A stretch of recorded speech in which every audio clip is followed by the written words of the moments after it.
এবার দেখব প্রিজমের মধ্য দিয়ে আলো কিভাবে প্রতিসৃত হবে। প্রথমে বোঝার চেষ্টা করি প্রিজম কি। তিনটি আয়তাকার এবং দুটি ত্রিভুজাকার তল দ্বারা সীমাবদ্ধ স্বচ্ছ ও সমসত্ব মাধ্যমকে প্রিজম বলে। প্রিজমের বিভিন্ন অংশগুলি দেখে নেওয়া যাক। প্রিজমের যে আয়তাকার তলটি নিচের দিকে রাখা হয় তাকে প্রিজমের ভূমি বা বেস বলে। প্রিজমের ভূমির ওপর আলতভাবে অবস্থিত তল দ্বয়কে প্রতিসারক তল বা রিফ্লেক্টিং সারফেস বলে। প্রিজমের প্রতিসারক তলদ্বয় পরস্পরের সঙ্গে যে কোণে আনত থাকে তাকে প্রতিসারক কোণ বা রিফ্লেক্টিং অ্যাঙ্গেল বলে। প্রিজমের প্রান্তরেখার সঙ্গে সমকোণে অবস্থিত যে কোনো সমতল ছেদকে প্রিজমের মুখ্য ছেদ বা প্রিন্সিপাল সেকশন বলে। প্রিজমের প্রতিসারক তল দুটি যে সরলরেখা বরাবর মিলিত হয় তাকে প্রিজমের প্রান্তরেখা বা রিফ্লেক্টিং এজ বলা হয়। প্রিজমের মুখ্য ছেদ বা প্রধান ছেদ বরাবর আলোর প্রতিসরণ। প্রিজমের মুখ্য ছেদ বা প্রধান ছেদ বরাবর প্রতিসরণ কিভাবে হয় এবং চ্যুতি কোণের মান কত হয় জেনে নেওয়া যাক। Delta is equal to I1 plus I2 minus A, যেখানে ডেল্টা চ্যুতি কোণ, I1 আপতন কোণ, I2 প্রতিসরণ কোণ, A প্রতিসারক কোণ। ন্যূনতম চ্যুতি কোণ। কোন নির্দিষ্ট প্রিজমের ক্ষেত্রে প্রতিসারক কোণ A ধ্রুবক হয়।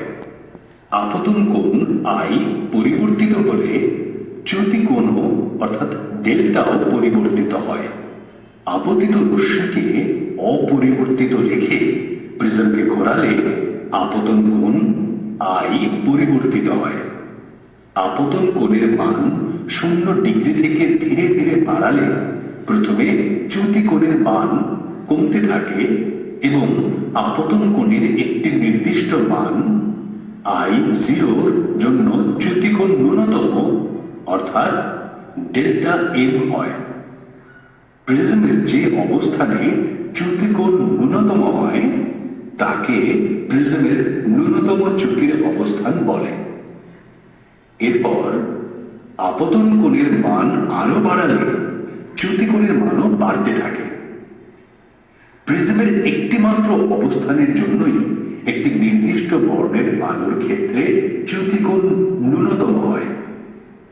প্রিজমের ন্যূনতম চ্যুতির অবস্থান বিভিন্ন বর্ণের আলোর জন্য বিভিন্ন হয়। এবার একটি কাঁচের স্ল্যাব নিলাম PQRS। ধরা যাক AB রশ্মি PQ তলে আপতিত হল। আপতন বিন্দু B তে EF অভিলম্ব। এরপর ওই রশ্মি বায়ুমণ্ডল থেকে কাঁচের মাধ্যমে প্রবেশ করে। এর ফলে প্রতিসৃত রশ্মি অভিলম্বের দিকে সরে আসে। প্রতিসৃত রশ্মি BC SR বিভেদ তলে C বিন্দুতে আপতিত হয়ে আবার CD পথে বায়ু মাধ্যমে ফিরে যায়।